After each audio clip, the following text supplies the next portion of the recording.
Saya pernah membaca hadis yang menjelaskan bahwa kebanyakan penduduk neraka adalah kaum wanita.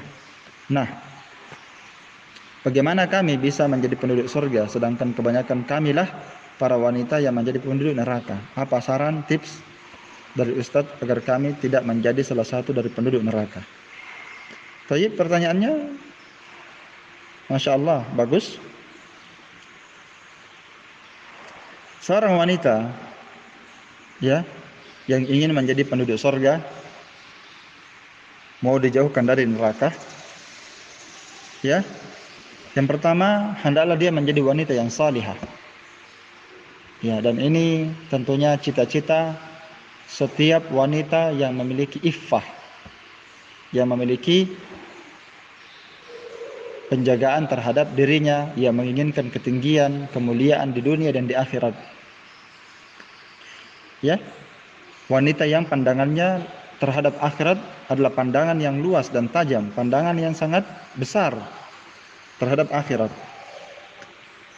Ya, maka untuk melihat kriteria seorang wanita salihah itu bisa kita lihat firman Allah Ta'ala dalam surah An-Nisa ayat 34. Itu Allah berfirman, "Fas-salihatu qanitatun hafizatun lil ghaib bima hafizallah." Wanita-wanita yang salihah, kata Allah sebutkan dua sifat dalam ayat ini. Wanita-wanita yang salihah adalah wanita yang qanitatun. Wanita yang qanitat. Bagaimana itu wanita yang qanitat? Yaitu wanita yang kunut terus menerus, mudawamah, terus menerus di atas ketaatan kepada Allah. Dia selalu taat kepada Allah. Al-muhafadah ala ibadatillah, senantiasa menjaga ibadahnya kepada Allah. Terus dia mentaati Allah, dia perhatikan apa yang Allah wajibkan, apa yang Allah fardukan dari kewajiban-kewajiban agama ini, dan dia tidak menelantarkannya, ya, dan dia tidak meremehkannya. Iya. Kemudian sifat yang kedua, ya, hafidhatul lil ghaib, yaitu mereka yang menjaga hak suaminya. Jadi mereka ini mengumpulkan antara ketaatan ibadah kepada Allah dan ketaatan kepada suaminya. Dengan dua hal ini dia baru dikatakan sebagai wanita yang salihah. Kalau ada wanita yang rajin salat, rajin puasa, rajin bersedekah, baik sekali sama kawan-kawannya, tapi tidak baik sama suaminya, itu bukan wanita salihah. Itu wanita yang jelek. Iya. Itu wanita yang jelek. Karena Allah gandengkan di sini antara haknya Allah Ta'ala dengan haknya para suami untuk dijaga, yaitu lafaz hafidhatul lil ghaib bima hafizallah, yaitu wanita yang menjaga hak-hak suaminya ketika suaminya itu tidak ada.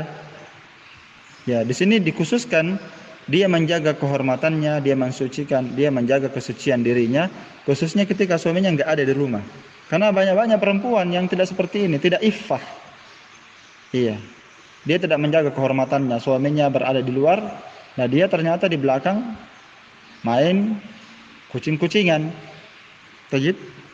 Maka ini wanita yang tidak baik, wanita yang tidak menjaga kehormatannya. Tajid. Jadi mereka yang menjaga hak suaminya, pertama dia menjaga dirinya karena Allah dan karena suaminya, lalu karena suaminya, kemudian dia menjaga harta-harta suaminya, dia tidak belanjakan pada perkara yang bisa memberikan mudarat kepada suaminya. Baik, jadi dia jaga hak suaminya. Jadi intinya di sini taat kepada Allah dan taat kepada suaminya. Baik, dan betapa banyak hadis yang telah kita sebutkan tentang bagaimana itu wanita yang mau jadi penduduk surga. Ya, jadi wanita yang mau selamat dari neraka, yang pertama dia juga, yang kedua juga dia harus bersifat dengan sifat wanita-wanita penduduk surga. Dan itu sudah kita sering dengarkan ya. Makanya sebenarnya intinya kalau akhwat wal ummahat ingin menjadi wanita penduduk surga, mau selamat dari neraka, itu banyak belajar, banyak-banyak menuntut ilmu, ya. Kemudian dia berusaha untuk mengamalkan ilmu tersebut. Iya, dia berusaha untuk mengamalkan ilmu tersebut. Kalau kita lihat ayat ini, di mana Allah Ta'ala mengumpulkan antara haknya Allah dengan antara haknya suami, dengan itulah wanita menjadi wanita yang salihah. Maka demikian pula di dalam sebuah hadis, ya, di dalam sebuah hadis yaitu hadits Abu Hurairah. Naam, dan dihasankan oleh Syekh Al-Albani rahimahullah taala. Di dalam hadits itu juga dikumpulkan antara haknya Allah dengan haknya para suami. Dengan itu mereka bisa masuk surga, selamat dari neraka. Idza sallatil mar'atu khamsaha wa shamat syahraha wa hassanat farjaha wa ata'at ba'laha dakhalat min ayyi abwabil jannati sya'at. Ya. Kata Nabi SAW, apabila seorang wanita menjaga salat 5 waktu, dia jaga salatnya baik-baik. Wa shamat syahraha, dia jaga puasanya di bulan Ramadan. Wa hassanat farjaha, dia jaga kemaluannya, kehormatannya. Ya, khususnya ketika suami tidak ada. Wa ata'at ba'laha, dan dia mentaati suaminya, kata Nabi, maka dia boleh masuk dari pintu surga manapun yang dia inginkan. Dalam lafaz yang lain, ya, akan dikatakan dia kelak pada hari kiamat, udkhulul jannah, silahkan kalian masuk wahai para wanita, masuklah kalian ke dalam surga min ayyi abwabil jannati syi', dari pintu manapun yang kamu inginkan darinya. Tayyib. Maka di dalam hadits ini dikumpulkan antara haknya Allah dengan haknya siapa? Suaminya. Yang pertama, salat 5 waktu, haknya Allah. Berpuasa di bulan Ramadan, haknya Allah. Ini berkaitan dengan semua yang Allah wajibkan. Dia taat kepada semua yang Allah wajibkan. Wa hassanat farjaha, kemudian dia menjaga kemaluannya untuk suaminya. Wa ata'at ba'laha, dia selalu mentaati suaminya dalam perkara-perkara selama tidak diperintah kepada perbuatan yang haram, yang maksiat. Maka istri yang seperti ini, ya, tidak perlu dia pakai 2 tangan, cukup 1 tangan dia menghitungnya. Cuma 4 sifat.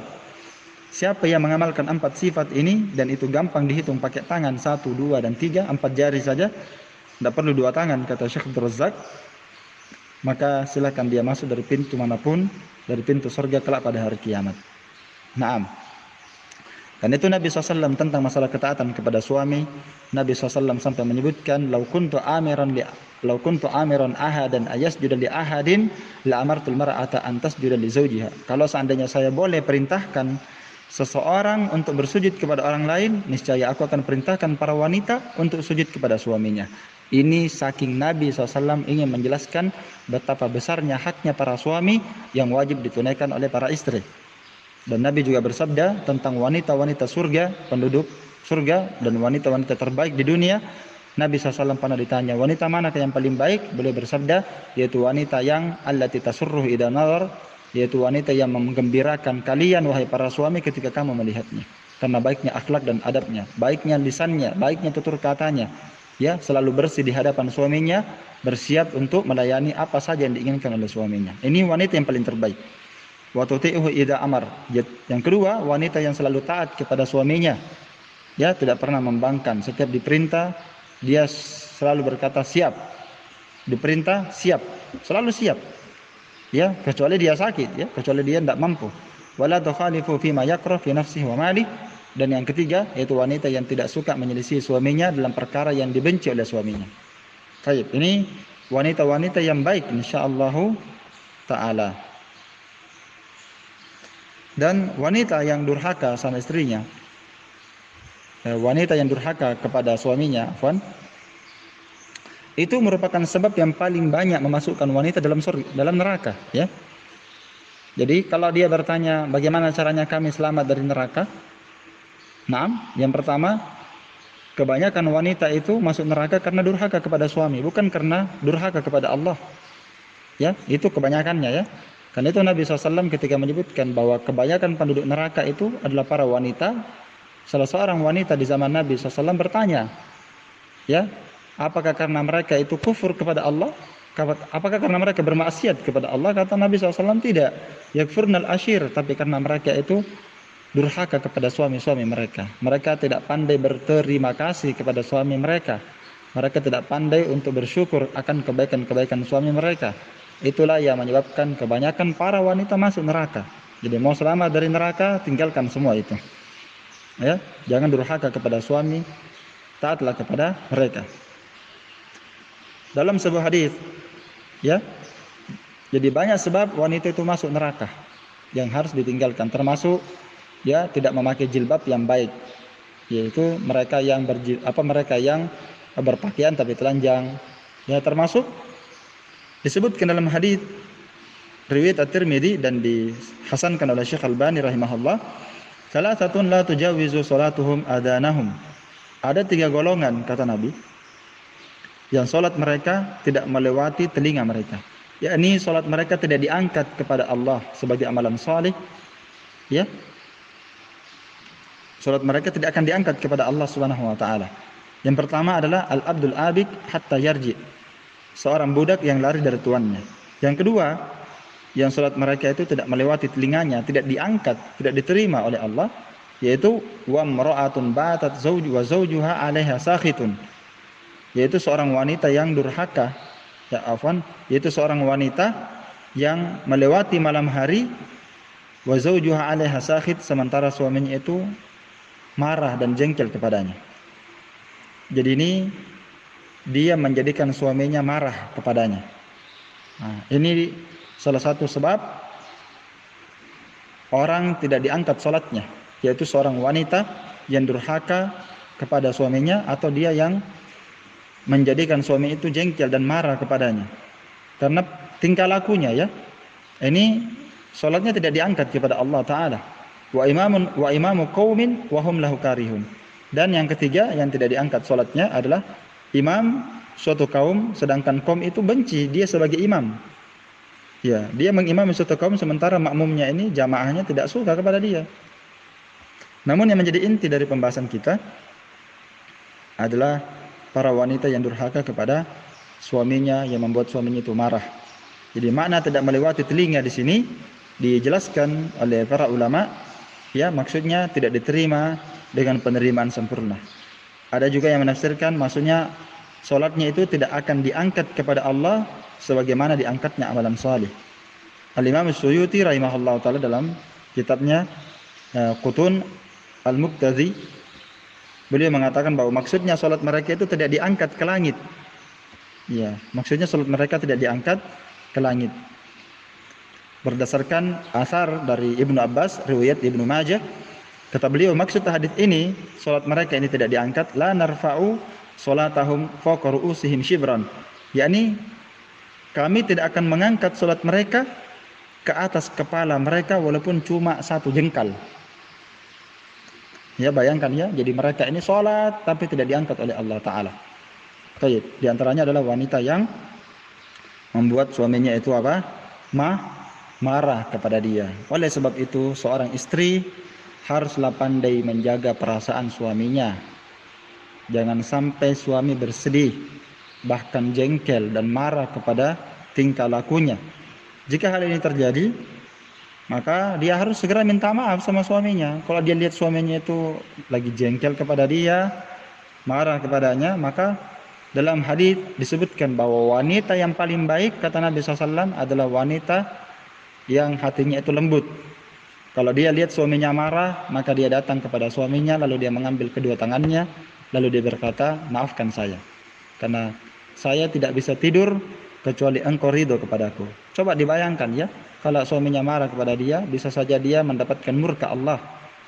Ya, jangan sampai suaminya bersedih atau murka, marah kepada dia.